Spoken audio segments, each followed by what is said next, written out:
बिस्मिल्लाहिर्रहमानिर्रहीम। अस्सलाम वालेकुम स्टूडेंट्स, उम्मीद करता हूँ आप लोग सब ठीक होंगे, खैरियत से होंगे। और कल जैसा कि हमने उसका टेस्ट हुआ था, फिर उसका रिज़ल्ट अनाउंस किया गया, तो काफ़ी स्टूडेंट ने पार्टिसिपेट किया, अच्छा लगा मुझे। तो इंशाल्लाह अब कोशिश करेंगे इसे कि हमारे पास मिड में भी हम जैसे चैप्टर का मिड हुआ करेगा उसमें भी हम क्विज टेस्ट लिया करें, ताकि एक बड़ा एक चैप्टर बन जाता है तो इसमें थोड़ा सा तैयारी करना मुश्किल हो जाती है। तो मिड में आप लोगों का टेस्ट होगा तो इस तरीके से आप लोगों की प्रिपरेशन अच्छे से हो जाएगी। ठीक है, चलें अब हमारे पास नेक्स्ट जो यूनिट है, यूनिट नंबर 18, जिसे चैप्टर नंबर अगर मेट्रिक के हिसाब से देखा जाए तो चैप्टर नंबर हमारे पास सेकंड बनता है। वेरिएशन है, वेरिएशन का मतलब चेंज। तो ये आगे हम पढ़ेंगे वेरिएशन होता क्या है। ठीक है, अब सबसे पहले टॉपिक है इसमें रेशो। अब रेशो क्या होता है स्टूडेंट्स, एक ये रिलेशन होता है दो कंट्रीज के दरमियान में, या इसको हम कंपेरिजन कर सकते हैं दो क्वांटिटी का। अब दो क्वांटिटी भी ऐसी होनी चाहिए उसके जिससे सेम यूनिट होने चाहिए, सेम काइंड की होनी चाहिए। अब ऐसा कैसे, मतलब कि किस तरीके से करना चाह रहे हैं। चलें, जैसे कि मैं अब यहाँ पे मेट्रिक क्लास है, ठीक है, क्लास 10th है। इसमें कह रहा हूँ कि मेरे पास जो गर्ल्स हैं वो हैं 38, और जो बॉयज़ हैं समझो कि मेरे पास हैं वो क्या है, 20 है। गर्ल्स कितना है, 38, और बॉयज़ हैं 20। अब देखो दोनों है ही स्टूडेंट्स, मेट्रिक क्लास के स्टूडेंट्स हैं ना, मतलब समझो कि सेम काइंड के हो गए। अब इसको अब रेशो फॉर्म में हम कैसे लिखते हैं, इसको हम ऐसे लिख सकते हैं 38/20। और रेशो जब भी याद आ जाए, जब भी रेशो आ जाए तो इसको आप ऐसे लिख सकते हो 38/20।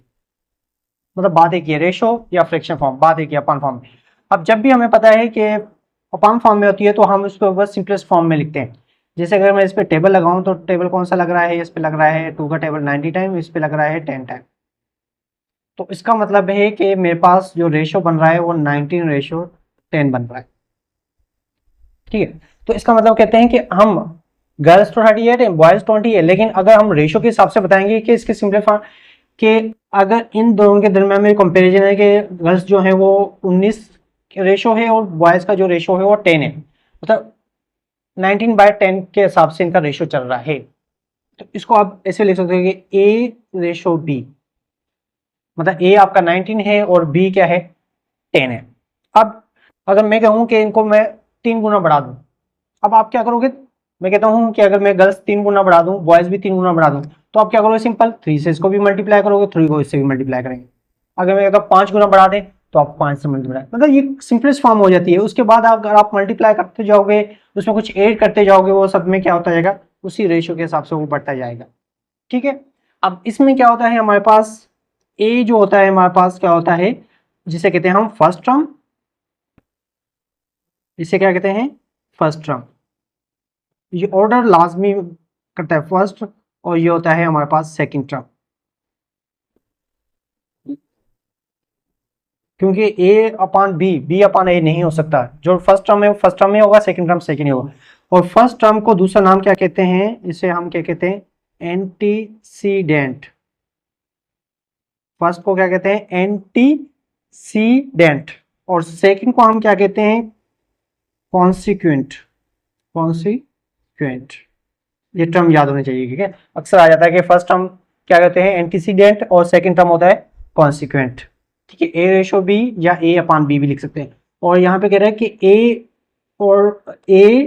और जो बी आपका बिलोंग्स करेगा वो हमेशा किससे करेगा, रियल नंबर से। ठीक है, मतलब पॉजिटिव भी हो सकते हैं, नेगेटिव भी हो सकते हैं, वो आपका रियल नंबर से बिलोंग करेगा।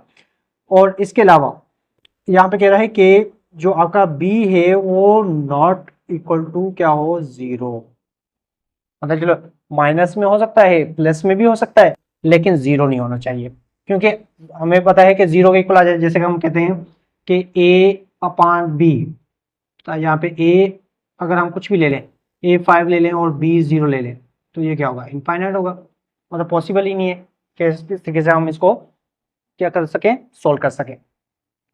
ठीक है स्टूडेंट्स, तो क्लियर हो गया कि आपको रेशो क्या होता है। रेशो दो क्वांटिटी के दरम्यान में ये एक रिलेशन होता है और सेम यूनिट हो जाइए। अब जब सेम यूनिट होगा तो इसका क्या होगा, इसमें रेशो का क्या होता है, ratio has no unit, has no unit. अब इसका मतलब है सेम यूनिट होगा, सेम यूनिट होगा तो क्या होगा, सेम यूनिट होगा तो यूनिट हमारे पास क्या पता है कट जाएगा।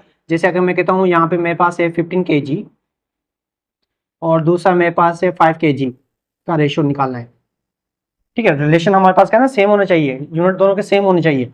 तो आप इसको अगर हम सोल्व करें तो क्या होगा, चले अगर मैं इसको करूँगा 15 kg और 5 kg, तो पहले तो ये kg आपके क्या हो जाएंगे कैंसिल, तो ये हो जाएगा 15 का टेबल लगाएगा इसका 3 और अपान 1 kg, तो इसको ये हो जाएगा 3:1, क्यों kg सॉरी कैंसिल हो जाएगा, ये हो जाएगा हमारे पास 3/1 या 3:1, ठीक है।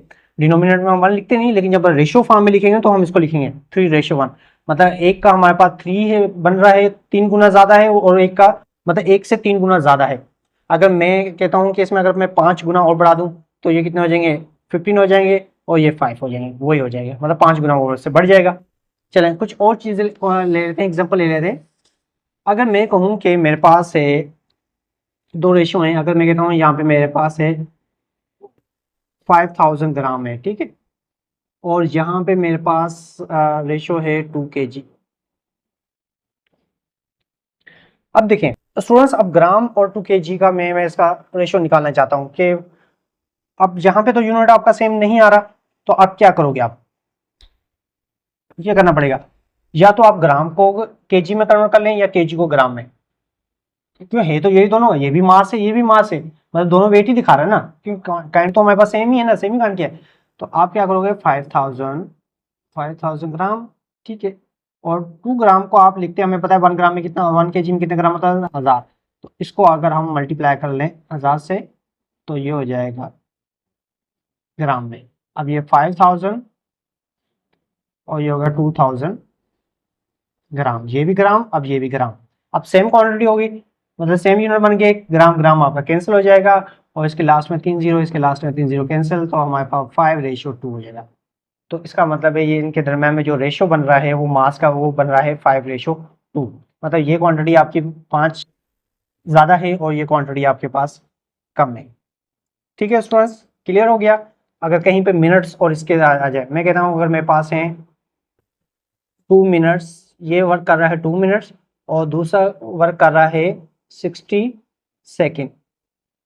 अब मतलब एक काम करता है 2 मिनट्स काम कर रहा है, दूसरा मैं कह रहा हूँ मैं 60 सेकेंड करता हूँ। अब इनका रेशियो निकालना है, अब इसका रेशियो कैसे निकलेगा, तो आपको पता है कि 2 मिनट्स को या तो सेकंड में कन्वर्ट कर लो या सेकंड को आप मिनट में कन्वर्ट कर लो। तो हम चले मिनट को थोड़ा मल्टीप्लाई का तो बेहतर रहता है, तो 2 मिनट में हमें पता है 1 मिनट में कितने सेकेंड होते हैं 60, इसको अगर हम 60 से कर लेंगे मल्टीप्लाई, ये 60 सेकेंड, अब ये क्या हो गया, अब ये आपका सेकेंड बन गया, ठीक है स्टूडेंट्स, तो ये हो गया 120 सेकेंड और ये बन गया आपका 60 सेकेंड। अब दोनों पे ऐसा टेबल जो दोनों पे लग रहा हो, तो रेशो हमेशा सिंपलेस्ट फॉर्म होती है, ये याद रखना।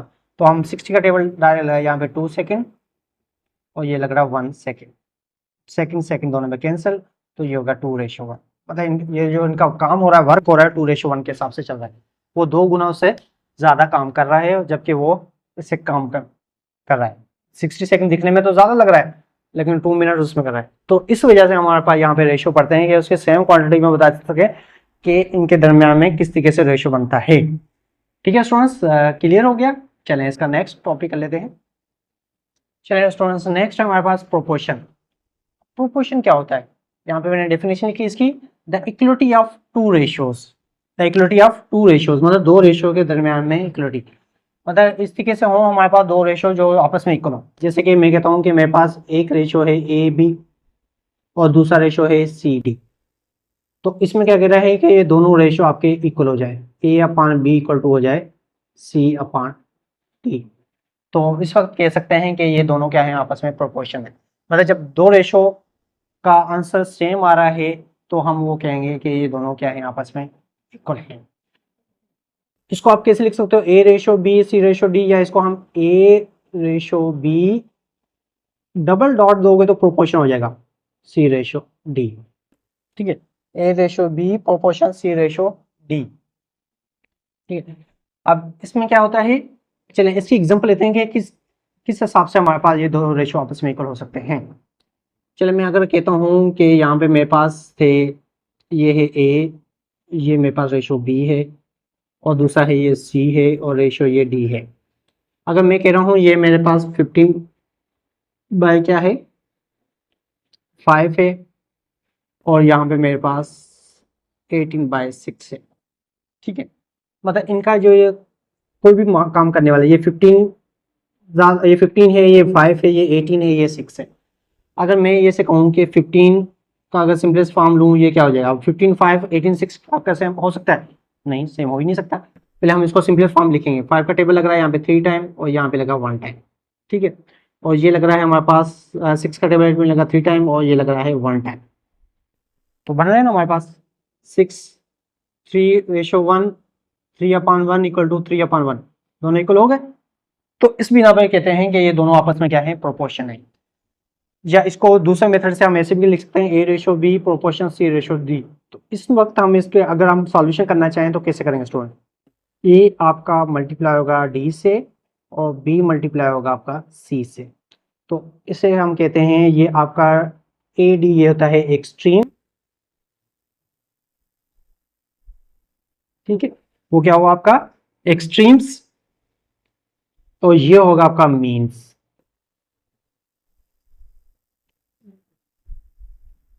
तो एक्सट्रीम्स ये दोनों टर्म आपके AD क्या हो गए? एक्सट्रीम्स, और BC हो गया आपका मीन्स। तो प्रोपोर्शन क्या होता है? The product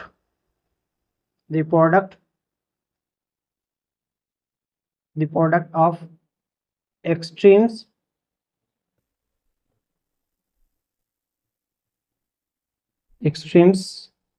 and means. मतलब अगर हम प्रोडक्ट लेंगे एक्सट्रीम की और मीन की, ये दोनों क्या होंगे? The product of extreme equal to product of means. ये आपस में क्या होंगे? आपस में इक्वल होंगे।